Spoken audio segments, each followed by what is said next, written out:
A las 5:30 de la mañana del 16 de julio de 1945, una tremenda explosión desgarró el sereno cielo del desierto norteamericano. El hombre había logrado liberar la energía del átomo con la primera explosión nuclear.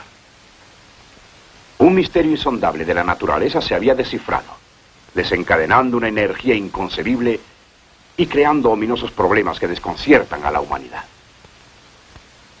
La energía atómica nos parece una novedad. Pero Dios puso esta fabulosa energía en cada partícula de materia por Él creada. En efecto, ha sido siempre la energía atómica lo que ha calentado e iluminado la Tierra, pues es energía atómica la que se desprende del Sol.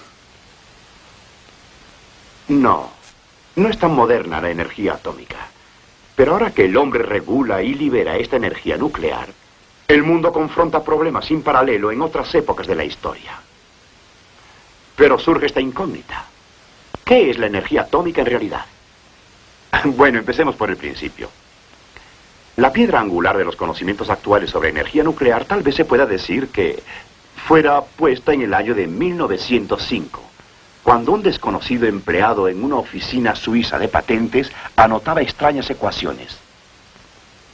Y fue ahí donde Albert Einstein, hace un medio siglo, legó al mundo la fórmula E igual a mc². Energía equivale a masa, un concepto totalmente nuevo. La clave de la época atómica. La idea expresada en E igual a mc² es en realidad muy simple, pero causó una verdadera conmoción en los círculos científicos. Quiere decir que cualquier objeto, el escritorio, el lápiz, un pedazo de papel, cualquier trozo de materia alberga en su interior imponderable cúmulo de energía. Por ejemplo, el cúmulo de energía en tan solo el papel de este libro equivale al total de la fuerza motriz generada por la presa Hoover en todo un año de funcionamiento. Y sobradamente satisfaría las necesidades eléctricas de su hogar durante 1 millón de años. El aire es un elemento frágil. No obstante, en la exhalación de un suspiro hay energía lo suficiente para que un potente tetramotor llegara a la Luna.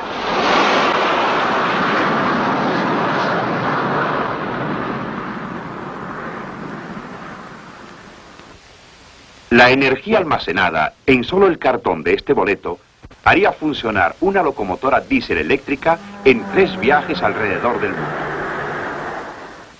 En efecto, la energía nuclear en medio kilo de cualquier material, en este frasco de agua, por ejemplo, equivale a la combustión de 1,5 millones de toneladas de hulla. Esto no significa que podamos verter medio litro de agua en el tanque del automóvil y listo, iniciar un viaje a través del mundo. Pero la energía está ahí, escondida dentro de las diminutas partículas de que se compone toda materia. A fin de entender esta propiedad, debemos saber un poco acerca de la estructura de la materia. La materia se presenta en 3 diferentes estados. La misma sustancia puede estar como sólido, como líquido o como gas dependiendo de la temperatura y de la presión. El agua es un buen ejemplo. Puede estar en estado sólido, hielo, o líquido, o gaseoso. Pero aún en el estado gaseoso, sigue siendo H2O. ¿Qué queremos expresar cuando decimos que el agua es H2O? ¿Y qué tiene que ver todo esto con el tema de la energía nuclear?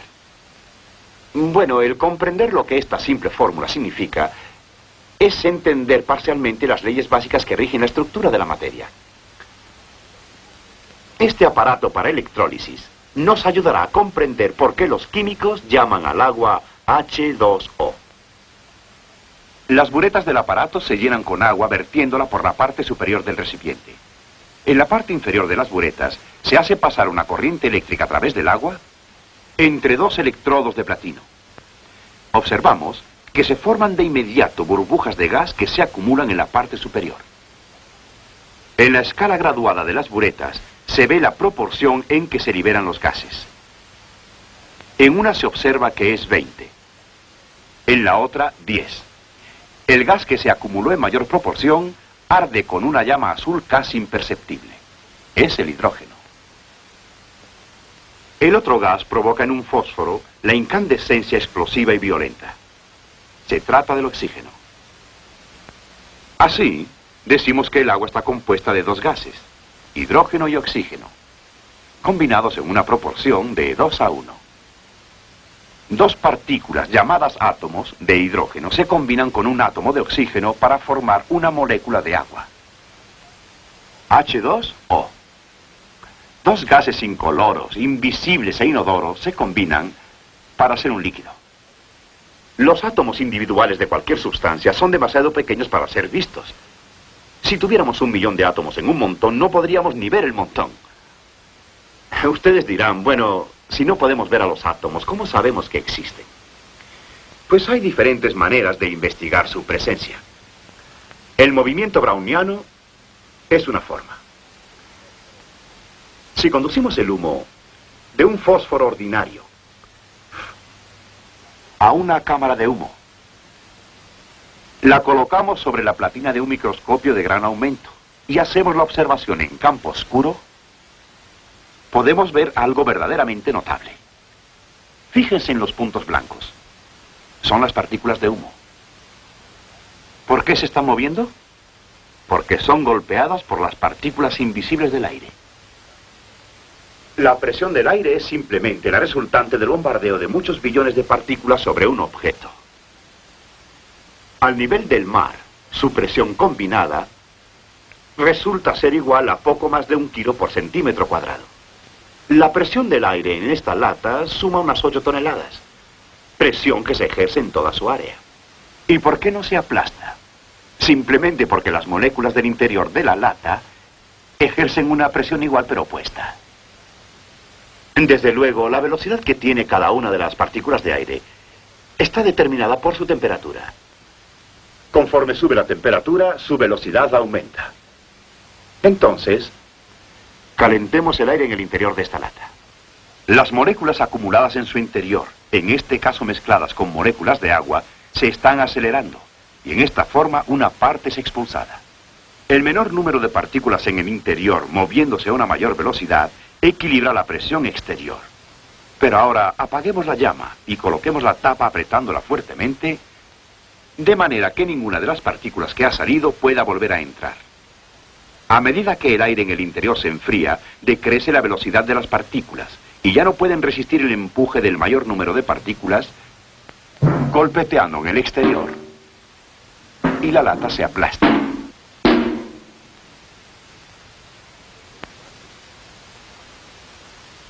El efecto de la presión del aire y la moción de las partículas de humo son pruebas de la existencia de estas invisibles partículas atómicas, pero desde luego no son las únicas evidencias, puesto que todas las bases de la era atómica en que vivimos reposan en la certidumbre de su existencia. El átomo no constituye una masa compacta. Al contrario, es como un sistema solar. Tiene aquel un núcleo central y electrones que efectúan órbita alrededor del núcleo. Y al igual que el susodicho sistema, se puede decir que es espacio vacío. Volviendo al análisis del agua, vimos que estaba compuesta por dos diferentes sustancias, hidrógeno y oxígeno. Esto representa un átomo de hidrógeno, el más sencillo de todos. Tiene tan solo un electrón dando vueltas alrededor del núcleo. Es considerablemente más complejo el átomo de oxígeno, que tiene 8 electrones girando alrededor de su núcleo, el cual a su vez es también más complejo.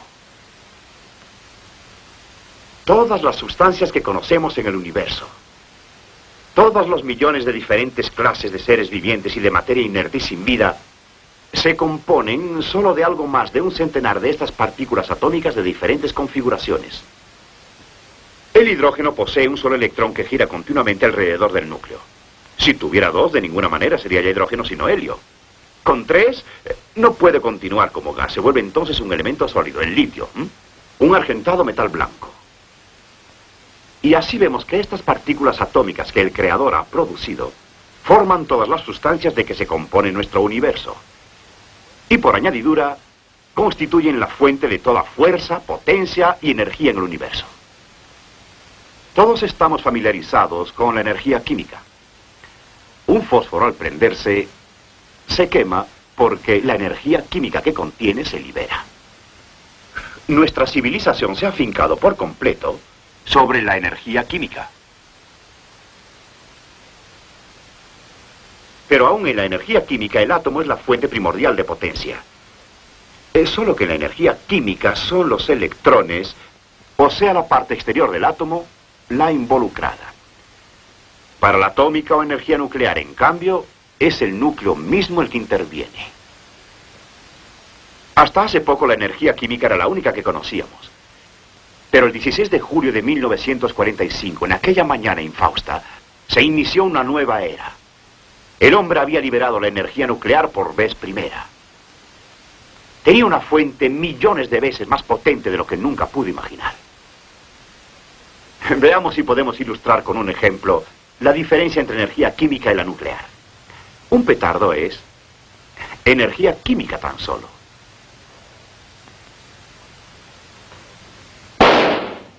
Cuando el petardo explotó, hizo mucho ruido, ¿no es así? Fue energía química en ese caso. Y gracias a Dios que fue así. Pues si fuera posible que hiciéramos salir toda la energía nuclear de esta insignificancia, equivaldría bien a 10 millones de cartuchos de dinamita. Esa es la diferencia entre la energía química y la energía nuclear. Ahora, la energía nuclear, ¿cómo se libera? Pues verán, una manera es partiendo el núcleo en dos. Es decir, causar la escisión del núcleo.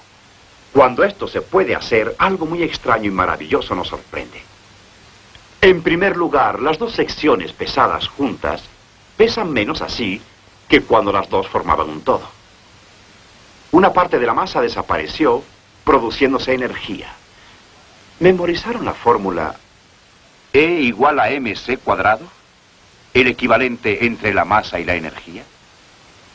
Para partir al núcleo, debemos disparar un proyectil del tamaño y velocidad convenientes y dar en un lugar exacto del átomo. No suena complicado, ¿eh? Y en realidad no es nada simple. Pues bien, se acordarán de que nadie ha visto un átomo. El núcleo es todavía más pequeño. Y ni que hablar del proyectil, que es nimio. Para cumplir con los requisitos que exige esta tarea, se construyeron instrumentos gigantescos como el ciclotrón, una maravilla, diseñados para funcionar con un torrente de partículas subatómicas dirigidas al núcleo del átomo. En este modelo del ciclotrón, los balines representan las partículas atómicas que son dirigidas en un sendero circular por un potente campo magnético. Bajo la influencia de las fuerzas eléctricas, el torrente de partículas atómicas recorre la espiral cada vez más y más aprisa, hasta que dan en el blanco que se encuentra en la periferia. Pero pasemos ahora al instrumento mismo. Este es el famoso ciclotrón de 152 centímetros que se emplea en medicina en la Universidad de California. Se recubre una placa con el material que va a ser bombardeado y se monta cuidadosamente en el dispositivo que sirve de blanco. A continuación, se ajusta el blanco al ciclotrón de tal manera que reciba el impacto del torrente de partículas de elevada energía. En la sala de mando, detrás de una barrera protectora, el operador pone en marcha el ciclotrón.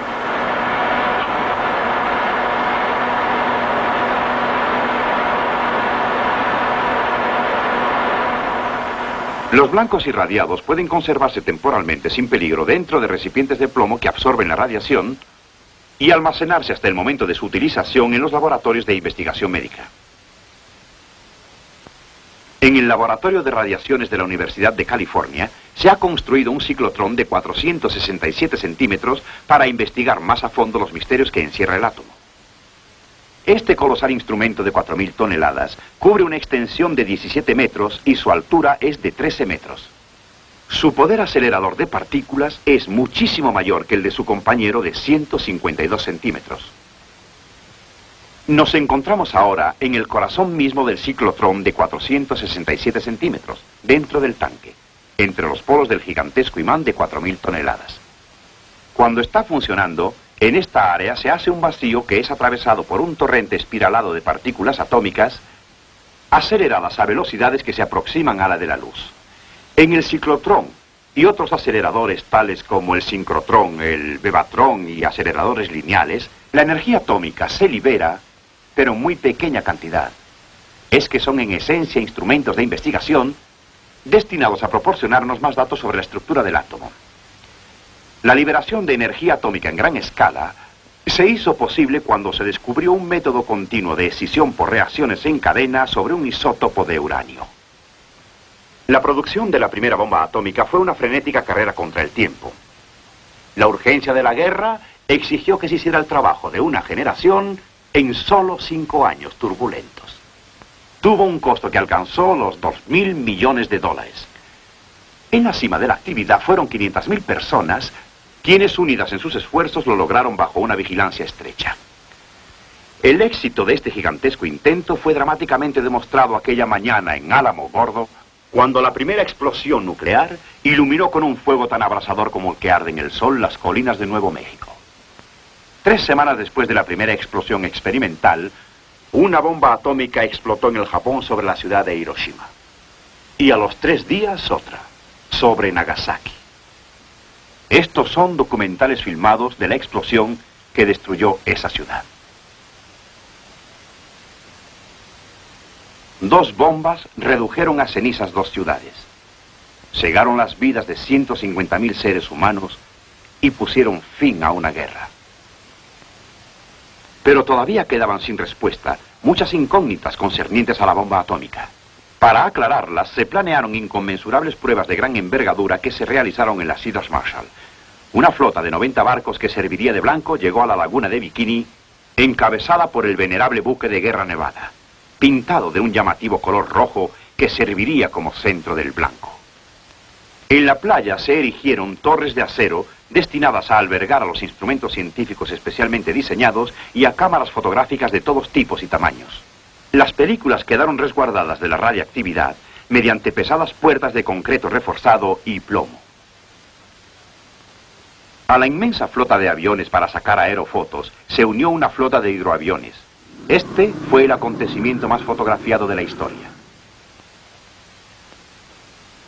Llegó el día de la primera prueba. Despegaron de su base en una isla vecina aviones de reconocimiento y de observaciones meteorológicas. La bomba atómica ya está a bordo y lista para explotar encima de la superficie del agua. Destino: Bikini. Desde el avión meteorológico se dejan caer sobre el blanco en paracaídas medidores de explosión. Ahí van las bombas.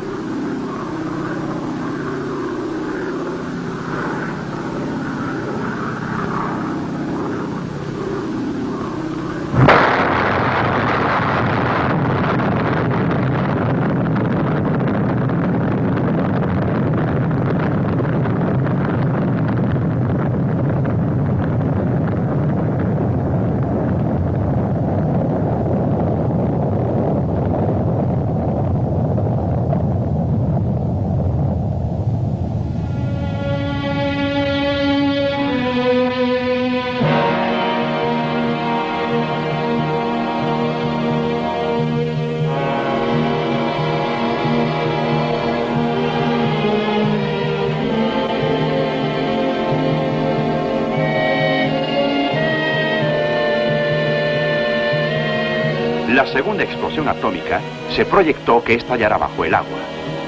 Para abordar el barco encargado de disparar, el USS Cumberland Sound, los ingenieros de Los Álamos debían presentar sus credenciales a la policía militar. Seguridad era la consigna. A bordo de este barco, mediante controles electrónicos, se transmitirán las señales que harán explotar la bomba. El laboratorio encargado de la sincronización es un laberinto de complicado equipo electrónico, transmisores de radio interconectados, cronómetros y registradores automáticos. Se conectan y ajustan los transmisores. Se cambian las carátulas en los registradores de tiempo.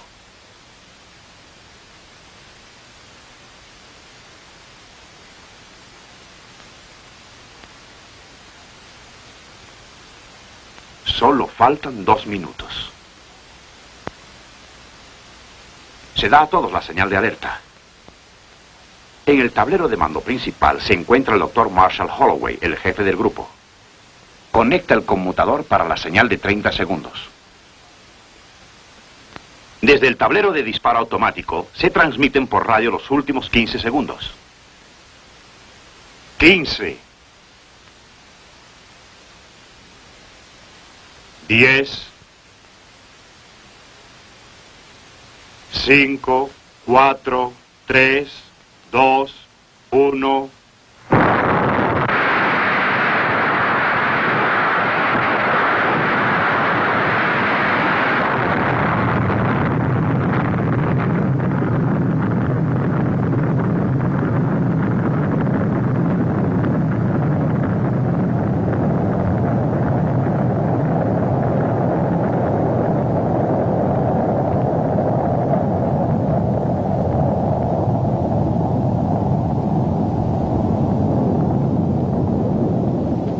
Un mundo empavorecido desvió la mirada de este atolón en el Pacífico a un valle calcinado en el desierto de Nevada.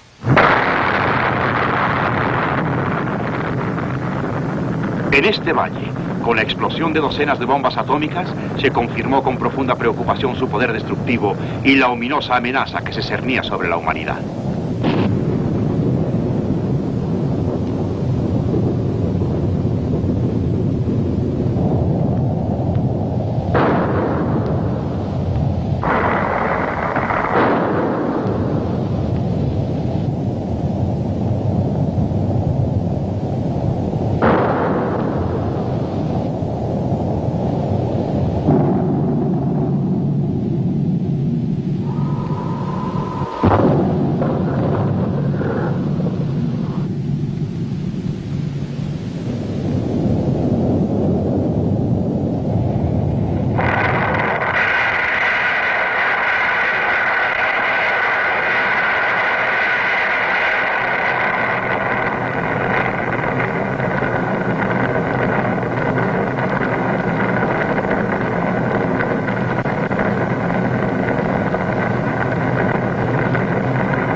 Un nuevo y más potente principio, la fusión nuclear, se demostró en el Pacífico en 1952 cuando se hizo estallar la primera bomba de hidrógeno.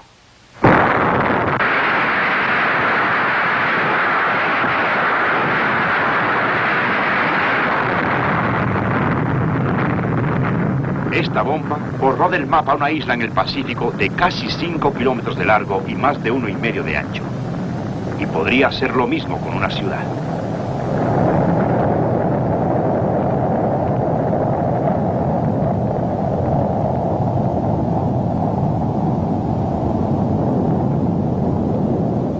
Decir que nos enfrentamos a una seria amenaza es poco.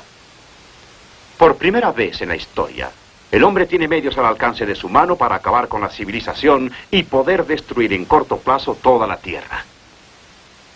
Pero ustedes dirán, todavía debe haber esperanza. Debe haber alguna solución al problema. Bueno, sí la hay. Pero una cosa es cierta. El hombre nunca podrá encontrar la solución a menos que voluntariamente reconozca cuál es la esencia del problema. No pocos culpan a los científicos que descubrieron esta energía nuclear. Otros culpan a Dios que la creó. Y otros a los políticos que propiciaron su descubrimiento. Pero no tenemos tiempo para desperdiciarlo en lucubraciones y teorías.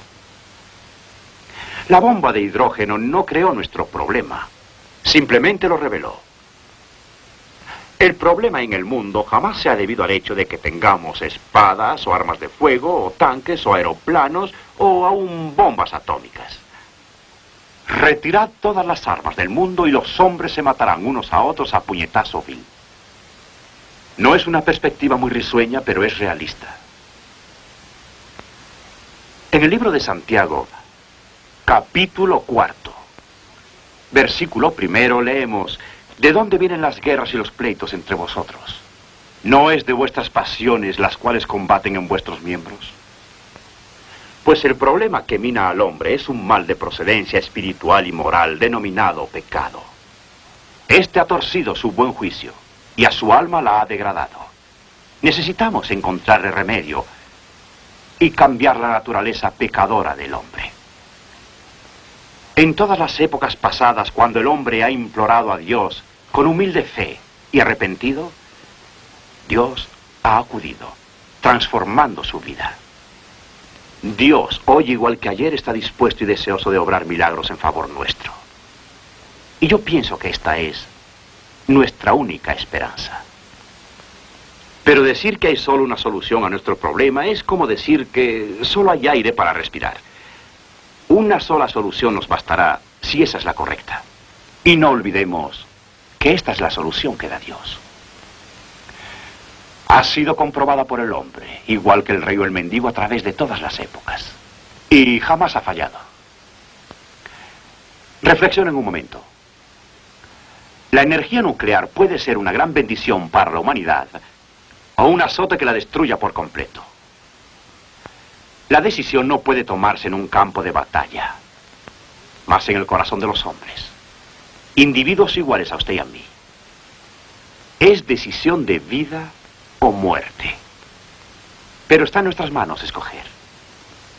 Pues aunque la paga del pecado es muerte, la dádiva de Dios es vida eterna en Cristo Jesús, Señor nuestro. Recordemos que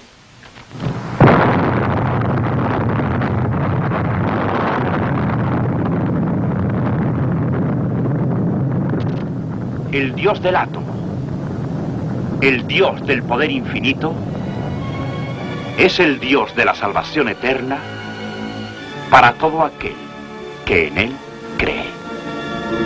Suscríbete y activa la campanita para no perderte ninguno de nuestros próximos vídeos llenos de historia y análisis. Síguenos en nuestras redes sociales en Twitter. @x.barra llegando al fin. Para nuevas actualizaciones rápidas.